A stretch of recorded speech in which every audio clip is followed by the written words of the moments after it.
앞뒤 좌우로 인사합시다. 참 잘 오셨습니다. 한 번 더 합시다. 새롭게 시작합시다. 오늘이 상반기 마지막 날이더라고요. 그래서 오늘 새롭게 시작하시면 됩니다. 그래서 하나님 말씀 붙잡고 새롭게 시작하시면 되고, 한 주간 잘 보냈습니까? 억지로 아멘 하는 것 같은 느낌이 살짝 드는데, 한 주간 제가 많은 전화를 좀 받았습니다. 월요일 아침부터 어젯밤 11시 반까지. 힘든 사람이 세상에 얼마나 많은지 몰라요. 목사님 죽겠어요? 전화가 한 이만큼. 목사님 누구 죽이고 싶어요? 전화도 이만큼. 목사님 진짜 이래 살아도 되는지 모르겠고 미래가 캄캄하고, 또 그런 사람도 이만큼. 저는 그분들에게 꼭 말씀드리는데, 아까 우리 찬양대가 부른 찬양처럼 예수 믿는 사람들이 영적 싸움에 승리할 수 있는 길은 한 가지가 있는데요, 그리스도 붙잡고 내 생각보다 하나님 말씀을 더 의지하면 되는 줄 믿으시기 바랍니다. 내 생각이 문제예요. 사실은 문제도 아닌 걸 문제 삼고 있는 나, 완벽하지도 않으면서 내 능력으로 해보려고 하는 나, 대단하지도 않으면서 계획 세워놓고 계획이 계획대로 됩니까? 안 됩니다. 사실 내가 문제지 아무것도 문제될 것 없거든요. 더 정확하게 말하면 내 믿음 없음이 문제고, 내 생각보다 하나님 말씀 붙잡는 사람은 반드시 승리하게 되는 줄 믿으시기 바랍니다. 그래서 우리가요, 이 시간이 왜 중요하냐면, 이 영적인 존재가요, 사실 이 예배를 통해서 하나님이 뭘 주시냐 하면은 말씀으로 답을 주시고, 하나님이 불신자는 이해할 수도 없는 성령의 능력으로 힘을 공급하는 시간이 바로 예배 시간입니다. 사실은 예배 여러분 좀 소중하게 생각하시기 바랍니다. 다시 말씀드립니다. 예배는 누구에게 드리는 거죠? 고마워요. 하나님께 드리는 게 맞죠? 예배를 목사님께 드리는 겁니까? 근데 왜 예배 못 나오면 목사님 미안해요 그럽니까? 예배는 누구에게 드리죠? 하나님께 드리는 겁니다. 그러면 예배를 향한 내 마음이 하나님을 향한 마음하고 저는 똑같다고 생각합니다. 약간 부끄럽기도 하죠. 하나님이 내 인생의 최고의 가치가 맞다면은 예배는 우리 인생의 최고의 가치가 되어야 될 줄 믿습니다. 고린도전서 1장 18절에 보면 십자가의 도가 멸망하는 자들에게는 미련해 보입니다. 이 지금 아침에 지금 이게요, 불신자들이 보면요 기가 찰 노릇입니다. 지금 아니 저 밖에 놀러 가지 지금 이거 왜 있냐, 미련해 보인다니까요. 멸망하는 사람들의 눈에 그렇게 보입니다. 그러나 구원을 얻은 우리에게는 뭐가 된다고요? 하나님의 능력이 됨이라 그랬거든요. 사실상 이 예배가요, 여러분 눈에 보이지 않게 우리를 둘러싼 모든 흑암의 권세가 무너지는 시간이고, 하나님이 성령으로 우리 마음 가운데 역사하는 시간입니다. 그거 믿으시기 바랍니다. 에스겔 37장에 보면 하나님이 에스겔을 어리로 데려갑니다. 골짜기로. 에스겔아 여기 뭐가 보이냐 물어보니까 에스겔이 이렇게 말합니다. 마른 뼈가요 가득 있다는 거예요. 하나님이 그걸 왜 데려갔을까요?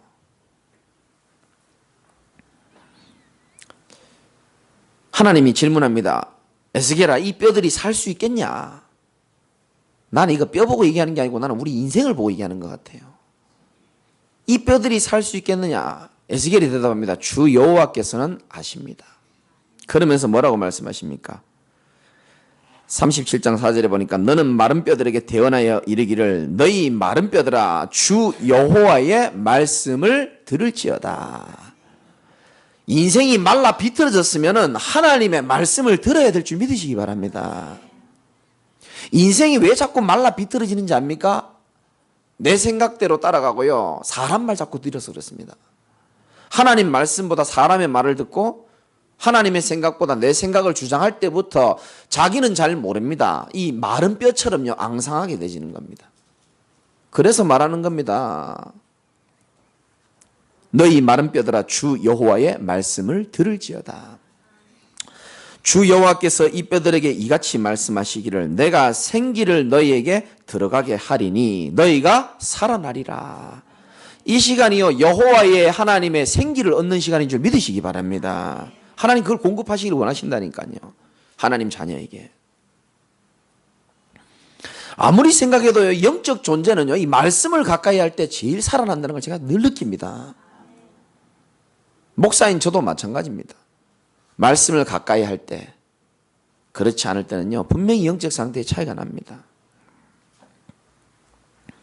여러분이 힘이 있어야 일단요 뭐 현장 살리고 237 나라 살리는 건 그 다음이고, 일단 여러분이 힘이 있어야 여러분이 당당하게 힘있게 살아갈 수 있잖아요. 내가 괴로우면요 다 괴롭습니다. 내 인생이 답답하면요 누굴 봐도 답답하고 어딜 가도 답답해요. 그러나 내가 하나님 주신 힘과 확신이 있으면 어떤 문제가 오고 천하가 뒤집어져도요 나는 여전히 태어나리로다. 하나님 말씀하셨잖아요. 저는 여러분들이 상반기 동안은 어쩔 수 없고 이미 지나간 건 어쩔 수 없고 힘들게 살고 방황했고 정신 못 차렸다 할지라도 지금까지 다 용서할 겁니다. 하나님이. 오늘부터 여러분이 언약 붙잡고 내일부터 새롭게 시작하는 은혜가 있기를 주님의 이름으로 축원합니다. 왜냐 하나님은 여러분들을 통하여 반드시 현장 살리기를 원하시고 현장을 하나님 바꾸시기로 마음의 계획을 하고 계신단 말이죠. 뉴스 못 봤습니까? 창원에서 원룸에서 20대 후반의 남자 3명과 30대 초반의 남자 1명이 또 어젯밤에 다 죽었습니다. 다 자살했어요. 자살을 한다는 것은 돈이 없어서 외로워서 자살하는 게 아닙니다. 더 이상 희망이 없고 소망이 없다라고 생각하면 사람이 자살한다더라고요. 그러면 그 사람들에게 우리가 많은 힘을 줘야 되고 답을 줘야 되겠지만 진짜 참된 소망을 우리가 전달해 줘야 되는데, 성경에는 골로새서 1장 27절에는 이런 말씀이 있습니다. 하나님이 그들로 하여금 이 비밀의 영광이 이방인 가운데 얼마나 풍성한지를 알게 하려 하심이라. 이 비밀은 너희 안에 계신 그리스도니 곧 영광의 소망이니라. 예수 그리스도만 우리 인생의 유일한 소망으로 붙잡는 자는 반드시 승리할 줄 믿으시기 바랍니다. 다른 거 뭐 소망이 있습니까? 우리 인생에 없잖아요. 저는요, 제가 우연히 제 방을 좀 정리하는데 우연치 않게 오래된 그 서랍을 이렇게 열어가지고 딱 보니까 옛날에 그 제 일기장이 이렇게 있더라고요. 저는 이제 고등학교 때부터 일기를 꾸준히 써왔거든요.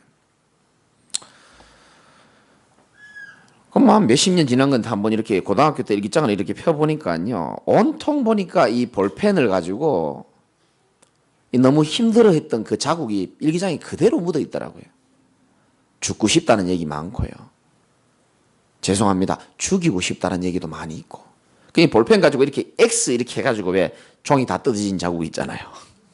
여러분 웃고 있지만 저는 죽을 뻔했거든요. 그 당시에.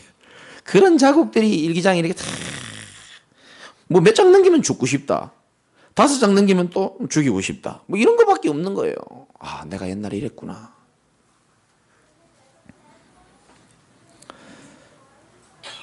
저는 목사로서 여러분에게 뭘 가르치는 것도 아니고요. 교사로서 뭘 가르치는 것도 아니고, 저는 진짜 복음의 증인으로 여러분께 말씀드릴 수 있는데, 혹시 여러분이 누군가 죽이고 싶고 정말 내가 죽고 싶을 만큼 소망이 없다면은 한 번쯤 자기를 한번 점검해 봐야 됩니다. 제 일기장을 보니까요, 어떤 내용이 적혀 있냐면은 내가 하나님을 의지하는 것이 아니고요, 하나님 아닌 다른 것들을 내가 너무 의지했다는 것을 내가 보게 되더라고요. 오늘까지는 용서하고요, 내일부터 오직 여호와만 의지하시기를 주님의 이름으로 축원합니다. 옆에 분 한번 축복합시다. 하나님 의지하면 됩니다. 믿으십니까? 하나님 의지하면 돼요. 하나님은 전능하시고 지금도 우주 만물을 운행해 나가시고 우리를 자녀 삼으시고 지금도 여러분을 성령으로 말씀으로 축복하시기 위해 오늘 저와 여러분을 부르신 줄 믿으시기 바랍니다. 여자의 일생이라는 소설을 쓴 프랑스의 모파상이라는 분이 계시는데, 이분이 한때는 목사가 되려고 하다가 중간에 그만두고, 이 목사가 되는 길이 이게 쉽지 않단 말이에요. 공부하다 보니까 이거 내 중심으로 내가 주인 되어서 살 수 있는 인생이 아니라는 걸 깨닫고 목사 공부 때려치우고, 아무리 생각해도 내 인생의 주인은 내가 되고 싶은 거예요. 그러니까 목사는 못하는 거죠. 그래 그만두고, 여러분도 잘 아시겠지만은 이 뛰어난 글솜씨가 있어가지고 이 글을 써가지고 돈을 엄청 벌었어요. 그 주변에서 야, 니 목회 안 하고 니 글쓰기를 훨씬 잘했다면서. 그 10년 만에 돈도 많이 벌었습니다. 그 돈 번 걸 가지고 아주 아름다운 그 외국에는 요트 이런 게 있거든요. 요트도 사고 집도 큰 집도 사고 애인을 수도 없이 바꾸고요. 돈 많으니까 뭐 자기 마음대로 산 거죠. 쾌락과 즐거움과 그 속에서 계속 살아가다가 어느 날 이 사람에게 질병이 찾아온 겁니다. 안질이 심하게 오고요. 불면증이 찾아오기 시작하고, 원래 있었던 약간의 정신 문제가요, 하나님을 가까이 하지 않는데 당연히 더 돌 수밖에 없죠. 점점 심하게. 나중에는 그 고통이 너무 심해가지고 자살을 시도하다가 정신적으로 이상해서 정신병원에 갔다가 나이 42살에 아마 이분이 죽게 되었습니다. 근데 그 사람이 죽은 그 묘비에 뭐라고 적혀 있냐면은, 그 사람이 늘 살아있을 때 그 인생을 본 사람이 그분의 얘기를 듣고 한마디 딱 적어놨는데 뭐라고 적어놨냐. 나는 모든 것을 소유하고 싶었지만 결국은 아무것도 갖지 못했다라고 이렇게 적혀 있습니다. 하나님을 믿지 않고 그리스도를 가까이 하지 아니한 자가요, 절대로 소유할 수 없는 세 가지가 있습니다. 반대로 말하면 진짜 그리스도 만난 사람이 가지고 있는 세 가지가 있습니다. 그 첫 번째가 뭐냐 하면은 참 평안입니다. 난 여러분들에게 참 평안이 있기를 주님의 이름으로 축원합니다. 돈이 있으면요, 편안하게는 살 수 있어요. 조금 편안하게. 얼마나 편한지 몰라요, 돈 있으면은. 영화 봤습니까? 기생충이라고. 돈 있는 사람 얼마나 편안하게 삽니까? 강아지들 간식도 수준 있는 거 먹이잖아요, 돈 있는 사람들. 돈 없는 사람들은 자기 밥도 제대로 못 먹는데 돈이 있으면 편안하게는 살 수 있어요. 그러나 평안하지는 않습니다. 참 평안은 그리스도를 통하여 하나님 만난 사람에게 진짜 임하는 줄 믿으시기 바라고요. 두 번째, 참 만족은 없습니다. 여러분 전도서 6장 1절에서 3절까지를 쭉 보면 분명히 나옵니다. 사람이 100명의 자식을 낳고 돈 많고 아무리 다 가지고 있어도 사람에게는 그것으로 인하여, 그 행복으로 인하여 만족할 수 없다라고 되어 있습니다. 이번 주에 뉴스 보니까요, 저는 그 참 맞다 싶더라고요. 여러분 잘 아시잖아요. 그 최근에 지금 뭡니까? 연예인 배우들 이제 파경을 맞이한 사람들 있잖아요. 송송 부부라 그러더라고요. 송혜교하고, 예. 하나는 누굽니까? 송충기입니까? 송충입니까? 뭡니까? 송중입니까? 제가 뭐 남자에는 관심이 없으니까. 이 송혜교 씨하고 송중기 씨하고 결혼하고 한 2년 살았죠. 나는 그 사람들 결혼할 때요, 그 사람들하고 아무 상관없는 여자들이 막 울고 하는 거 내가 봤거든요. 송중기 뺏겼다면서. 내가 지금 웃기고 있다, 내 속으로 진짜. 남들이 얼마나 부러워했는지 몰라요. 좋겠다. 저렇게 잘난 사람들이 이렇게 만나가지고 돈도 많고 이쁘고. 2년 살고 지난주에 뉴스 나왔죠. 헤어진다라고. 그럼 왜 헤어지냐 물어보니까 성격 차이랍니다. 솔직히 부부끼리 성격 맞는 사람 누가 있습니까? 절대 안 맞거든요. 아멘 좀 해보십시오. 원래 성격은 안 맞는 겁니다, 사실은. 근데 성격 차이라 그러면서. 저는 또 안타까운 것은 그 강원도 태백시에 보면은 저는 잘 모릅니다만 그 태양의 후에 그 세트장이 있다더라고요. 그래가지고 이 연인들이 매년 지금 이렇게 모인답니다. 전국 뭐 연인 대회라 그래가지고 거기에 보면은 송중기 씨하고 송혜교 씨하고 둘이 뭐 하는 모습이 있죠? 뽀뽀하는 모습이 있어요. 이 키스하는 모습이 이 동상으로 딱 붙어 있단 말이죠. 지금 다음 달 말에 제3회 그 뭐라고 돼 있더라? 전국 뭐 연인 뭐 모임이 있어요. 지금 좀 웃기는 상황입니다. 지금 이걸 해야 될지 말아야 될지. 돈은 태백시에서 2억 7천을 들여가지고 만들었는데 지금 그 둘이 뽀뽀하고 붙었는 거 지금 와서 떼낼 수도 없고 지금 왜 해야 될지는 모르는 거예요. 저는 시편 11편 3절 말씀이 생각나더라고요. 터가 무너지면 어떻게 할꼬 이런 말이 있거든요. 여러분 참 안타깝죠. 세상 사람들은요 그렇게 지식 있고 똑똑한데도 불구하고 자기 인생의 터를요 견고한 반석에다 두지 아니하고 모래 위에다 다 터를 두는 겁니다. 정말 안타깝죠. 무너지기 쉽고 무너지면 답이 없는 것에다가요 자기의 터를 다. 저와 여러분의 인생의 터는 오직 예수 그리스도가 터인 줄 믿으시길 바랍니다. 참 만족이 없다니까요. 만족이 있겠습니까? 그리고 세 번째는 참 행복이 없습니다. 다시 말씀드립니다. 세상 사람들은 일시적인 행복, 조건적인 행복, 쾌락적인 행복은 있어요. 조건 깨지면 행복 다 깨집니다. 우리의 행복은 절대적인 행복이죠. 어떤 인간도 어떤 원수도 어떤 문제도 어떤 환난과 궁핍도 그리스도 안에 있는 하나님의 사랑을 우리는 끊을 수가 없는 겁니다. 사실은. 그 행복 예수 통해서만 소유할 수 있는 줄 믿으시기 바랍니다.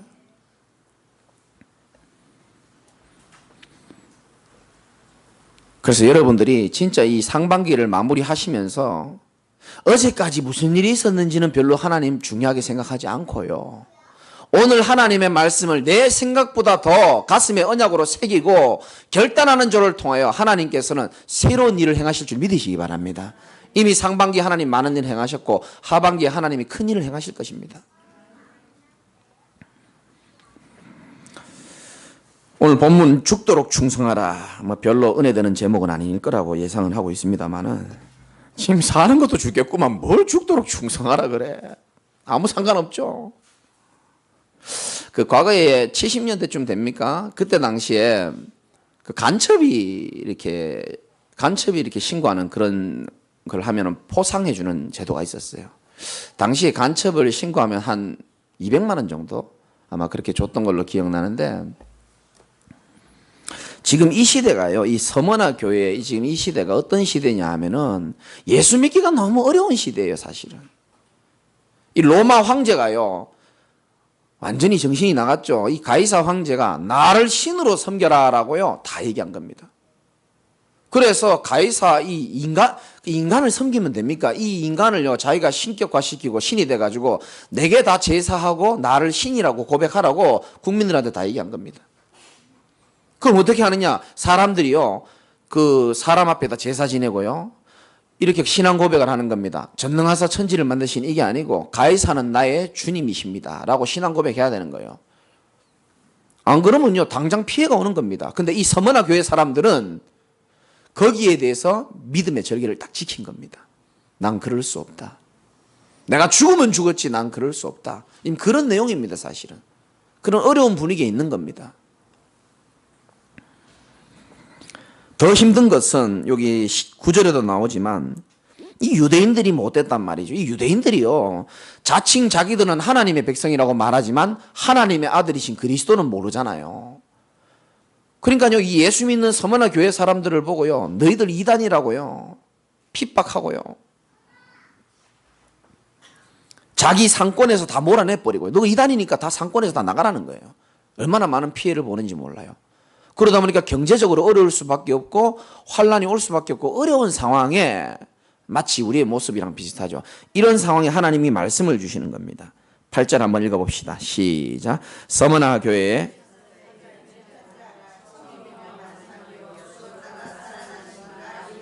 아멘. 서머나 교회의 사자가 편지하라.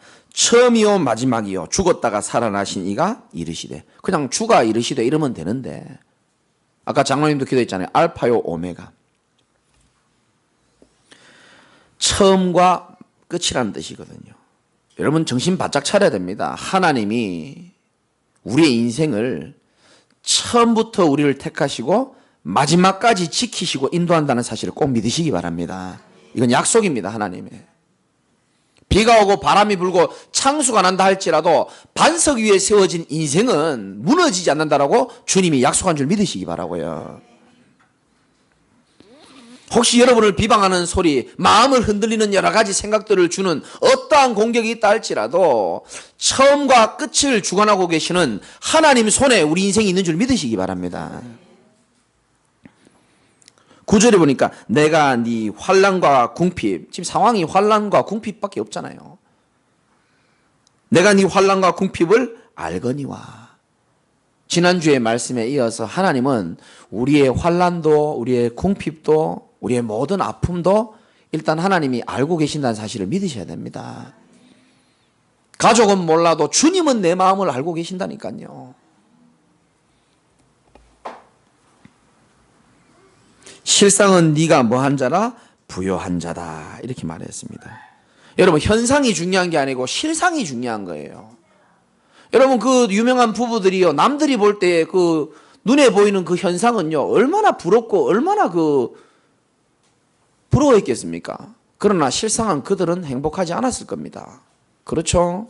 현상이 중요한 게 아니고 실상이 중요한 거예요. 요셉이 노예로 간 거는 현상입니다. 실상은 뭐죠? 세계복음화의 여정을 걷고 있는 중이라니까요. 여러분, 현상에 속으면 안 됩니다. 눈에 보이는 것을 보고 현상이라는 겁니다. 여러분, 현상은 뭐냐면은 눈에 보이는 것을 내가 판단하고 결정 내리는 걸 보고 현상이라는 겁니다. 실상은 뭐죠? 내 삶의 현실을 내가 결정하고 내가 판단하는 것이 아니고 나를 사랑하신 하나님의 생각을 보고 실상이라는 겁니다. 여러분, 문제가 아니고요. 그건 현상입니다. 문제로 보이는 것은. 실상은 237 나라를 살리기 위하여 하나님이 우리 교회와 우리 개인을 준비시키고 있는 줄 믿으시기 바랍니다. 속지 마세요. 이 현상에 속습니다. 껍데기는 화려해도요, 실상 내면은 죽어가는 연예인들도 많고요, 정치인들도 많고 많습니다. 껍데기는 부유하고 화려한데요, 내면 실상은요, 밤에 잠 못 자는 사람도 많고요. 그러나 비록 우리가요, 껍데기는 서머나 교회처럼 환난과 궁핍 가운데 있다 할지라도 우리의 처음과 끝을 주관하고 계신 그리스도가 우리와 함께 하신다면은 어떤 것도 이길 수 있는 하나님의 자녀인 줄 믿으시기 바랍니다. 그게 실상이에요.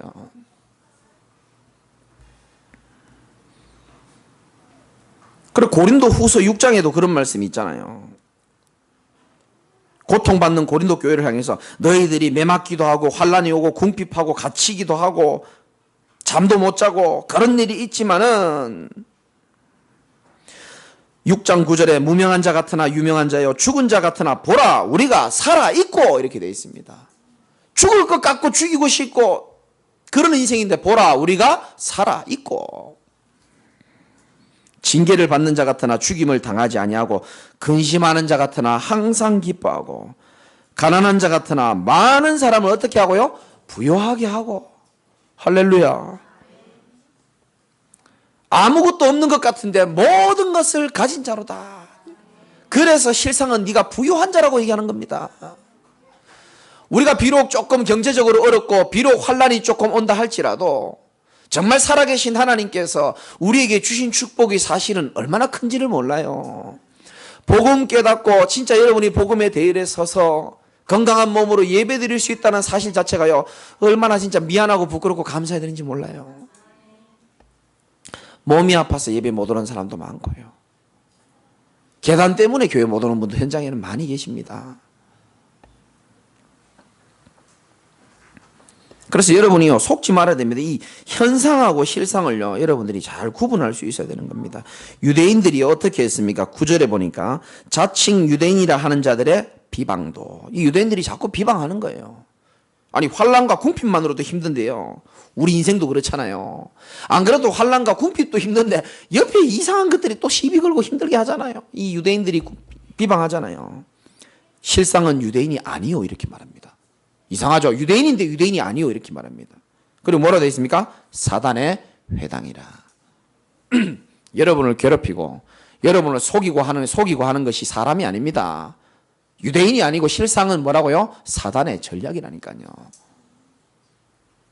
눈 똑똑히 뜨고 옆에 분 축복합시다. 사단에게 속지 않으시기 바랍니다. 속지 마세요.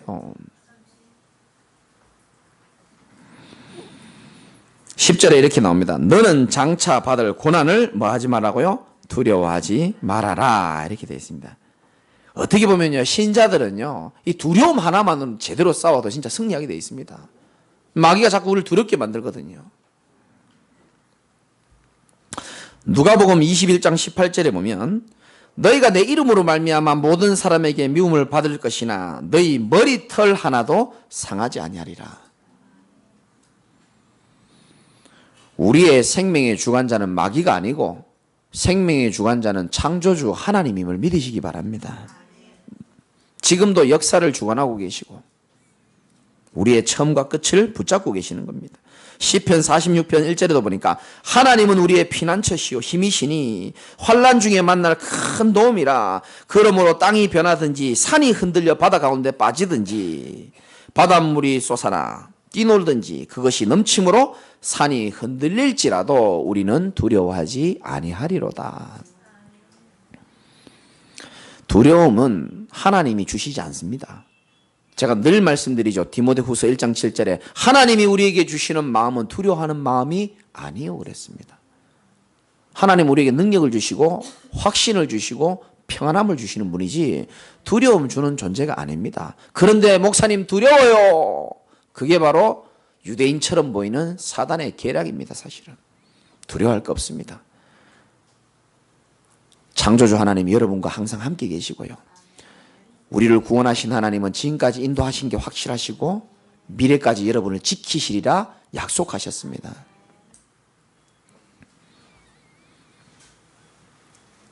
볼지어다 마귀가 장차 너희 가운데 몇 사람을 오게 던져 시험을 받게 하리니 너희가 10일 동안 환난을 받으리라. 뭐라고 되어 있습니까? 네가 죽도록 충성하라. 그리하면 내가 생명의 관을 내게 주리라. 자, 이런 핍박과 환난과 궁핍 가운데에 하나님이 우리에게 주시는 미션이 유일하게 한 가지입니다. 네가 죽도록 충성하라. 이렇게 되어 있습니다. 죽도록이라는 단어보다는 사실 이게 번역이요. 한국어로 번역될 때 이게 막 너무 두리뭉실하게 번역이 되는데 정확하게 말하면 죽는 그날까지 이런 의미가 있고요. 죽는 그날까지. 우리의 죽는 그날을요. 하나님이 다 알고 계시고 지고 계시잖아요. 그 순간까지 충성하라. 물론 충성하라는 의미도 있고요. 신실하게 네 믿음을 지켜라. 이런 뜻이 있습니다. 핍박과 환난과 궁핍이 있지만 신실하게 믿음을 지키라는 뜻이 있다니까요. 여러분 북한에 지금 예배 어떻게 드리는지 아십니까? 북한에는 성경책을 가지고 예배를 못 드리고 큰 소리로 찬양을 못 합니다. 걸리면 죽으니까. 그래서 제가 말씀드렸잖아요. 오늘 본문이 마태복음 5장이다 그러면요. 마태복음 집사님 나와주시기 바랍니다. 마태복음 집사가 있어요. 마태복음을 다 외우고 있는 겁니다. 왜? 성경을 보면 안 되니까. 그래서 이 마태복음 집사가 딱 성경을 봉독하는 겁니다. 그렇게 예배드립니다. 그러다가 혹시나 잡히면은요, 이 북한 사람들이 막 핍박하고 막 괴롭히고 막 얼마나 힘들게 하는지 몰라요. 그때 북한 사람의 기도는요, 쟤보다는 수준이 훨씬 있는 기도를 합니다. 저 같으면 하나님 이 핍박과 환난과 궁핍 가운데 나를 좀 살려주시옵소서 이럴 것 같은데 북한 사람들 그렇게 기도 안 해요. 하나님 이런 핍박과 환난과 궁핍 가운데서도 하나님 내 믿음이 흔들리지 않도록 주를 향한 믿음을 하나님 지켜주시옵소서. 북한 사람들 그렇게 기도 안 돼요. 죽도록 충성하라 뭡니까? 죽는 그날까지 핍박과 환난 어떤 환난이 와도 여러분 믿음을 지키시기를 주님의 이름으로 축원합니다. 믿음을 지키는 게 중요해요.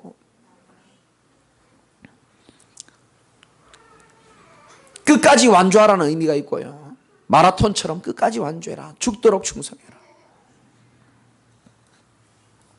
여러분 좀 아시는 분은 아시겠지만 이 서머나 교회가요. 이 유일하게 칭찬받은 교회 중에 하나거든요. 다 하나님 앞에 지적을 받았는데 환난과 핍박 가운데 믿음을 지키니까요. 예수님이 칭찬하셨거든요. 근데 이 서머나 교회의 지도자였던, 여러분 아시는지 모르겠지만 폴리갑이라는 사람이 있습니다. 이 참 유명하신 분인데, 이분이요 가이사 왕제에게 제사 지내고 그를 신이라고 고백하라니까 이 폴리갑 씨가요 86세에 자기는 거절했습니다. 난 살 만큼 살았고 난 그렇게 할 수 없다. 그러니까 그 총독이 붙잡아 가지고요 이제 죽이기 전에 너 한 번만 더 예수 부정하지 않으면 죽여버리겠다. 그러면서 작게 얘기했습니다. 당신 나이가 있으니까 86세니까 내가 당신 나이를 고려해서 한 번만 더 기회 주겠다. 한 번만 가이사 황제에게 당신이 나의 신이다라고 얘기하고 예수를 부인하고 예수를 거절해라. 한 번만이면 된다. 이 폴리갑 목회자가 어떻게 대답을 했냐면은 내가 그분을 86년간 섬겨왔는데 그분은 나를 한 번도 배신한 적이 없다. 내가 어떻게 나를 구원하시고 나의 왕이 되신 만군의 여호와 하나님 그리스도를 내가 부정할 수 있겠는가? 나는 그렇게 할 수 없다. 이 총독이 열받은 겁니다. 당신을 불에 태워 죽이겠다 그런 거죠. 그때 폴리갑이 이렇게 말합니다. 너는 1시간 정도 펄펄 타오를 불로 나를 위협하지만 네가 예수를 믿지 않으면 영원한 지옥불에 들어갈 것인데 당신도 예수 믿고 구원받기를 원한다. 할렐루야. 얼마나 아름답습니까? 지금 우리 한국도 마찬가지죠. 이 주기철 목사님 같은 분이요. 일제 신사 참배하지 않고 정말 그 믿음의 씨앗을 뿌리고 정말 그 그리스도의 그 고난을 당하시면서 그분들의 희생과 헌신이 있었기 때문에 저와 여러분들이 지금도 자유롭게 믿음 생활할 수 있는 줄 믿으시기 바랍니다. 네가 죽도록 충성하라. 그리하면 네가 뭘 얻는다고요? 생명의 관을 얻으리라. 영원한 생명의 면류관이라는 뜻도 있고요. 약간 어려운 의미이지만 두 번째 생명의 관은 어떤 의미가 있냐면 마치 주기철 목사님이 믿음의 씨앗을 뿌려가지고 그의 후손들이 제대로 응답받는 것처럼 너희들이 환난과 핍박 가운데 죽도록 충성하며 믿음의 절개를 지킨다면은 여러분 면류관이 뭡니까? 우리의 후대와 남겨진 제자들이 너희의 면류관이라고 성경은 분명히 말했거든요. 너희가 믿음의 절기를 지키고 죽도록 충성할 때에 너희 후대들을 내가 붙들어 주겠다라고 얘기하는 겁니다. 여러분 언약으로 붙잡으셔야 됩니다. 난 여러분들이요 성경을 많이 안 읽더라도요 좀 영적인 부분은 조금 알았으면 좋겠어요. 여러분 정신 차리고 들으셔야 됩니다. 지금 원고에는 없는데 지금 하나님이 마음에 이 감동을 주시는 것 같은데 에서하고 야곱이 있는데요. 이 에서는요 영적인 거 관심 하나도 없어요. 성경에 보면은 창세기 26장에 나옵니다. 아버지를 향하여 죽도록 고생합니다. 얼마나 효자인지 몰라요. 자기 인생을 위하여 아버지를 위하여서는 목숨을 바쳐서 짐승 잡고 열심히 일하는 에서입니다. 한 가지만 없습니다. 영적인 축복에 전혀 관심이 없어요. 이 야곱은요 얼마나 잔머리 잘 굴리고요 얍삽한지 몰라요. 그런데 야곱의 깊은 중심에는요 하나님이 축복할 수 있는 중심이 있는데 그게 뭐냐, 내 인생의 위기와 핍박과 환난이 올 때에 하나님이라야 내 인생을 살릴 수 있고 하나님이라야 내가 살아날 수 있다는 그 믿음이 그 마음 가운데 있었는 겁니다. 영적인 것 다 소중하게 생각하는 겁니다. 영적인 것을 소중한 야곱을 통해서 하나님은 12지파가 나오게 하셨고, 이 영적인 축복에 아무 관심 없는 에서, 성경에 무서운 말이 나옵니다. 그 에서가 결혼할 때에 부모님인 이삭과 리브가의 마음에 근심이 되었더라. 참 안타깝죠. 그 후손들이요 아말렉이 되고요 에돔 족속이 돼가지고 믿는 사람들 오히려 신앙생활을 방해하는, 참 이 성경을 다 얘기할 수도 없고요. 제가 뭘 말씀드리려고 하나, 말세 시대에 때가 가까워오는 이 시대에 정말 여러분의 관심이 무엇인지를 새롭게 점검하는 은혜가 있기를 전심으로 축복하고요. 어떤 환난과 핍박이 와도 저와 여러분들을 통해서 하나님 하실 일이 분명하기 때문에 믿음을 끝까지 지키고 끝까지 죽는 그날까지 충성하시기를 주님의 이름으로 축원드립니다. 말씀의 결론입니다. 네가 죽도록 충성하라. 그리하면 생명의 관을 네게 주리라. 우리는 환난과 궁핍 가운데 있는 것처럼 보이지만 사실상은 영적으로 부유한 자다, 그렇게 말했고요. 모든 사람을 부욕해 하는 자입니다. 여러분 제가 과거에 죽고 싶고 죽이고 싶은 인생이었지만 지금 부족하지만 죽어가는 사람들 살리는 일에 많은 사람을 부욕해 하는 일에 쓰임받고 있듯이 저와 함께하는 여러분들이 하나님이 실수하는 분이 아니라고 저는 생각하거든요. 그 축복을 동일하게 주려고 하는 자인 줄 믿으시기 바라고 나는 가난한 자, 핍박받는 자가 아닙니다. 부유한 자인 줄 믿으시기 바라고 어려움과 환난과 핍박이 있지만 오늘 말씀에 있는 것처럼 나를 하나님이 이기는 자로 부르신 겁니다. 누가복음 16장 10절에 지극히 작은 것에 충성된 자는 큰 것에도 충성되고 여러분 작은 것부터 충성하시기 바랍니다.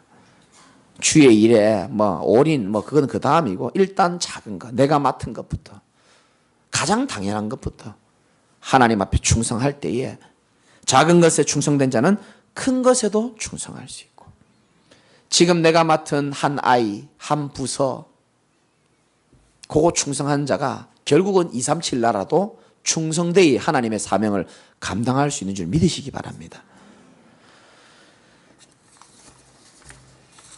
이번 한 주간도 여러분이 말씀을 다시 한번 또 들으시는 축복이 있으셨으면 좋겠고 오늘 말씀이 살아계신 하나님이 여러분에게 주시는 음성인 줄 믿고 승리하시기를 주님의 이름으로 축원을 드립니다. 오늘 같이 한번 기도했으면 좋겠습니다. 하나님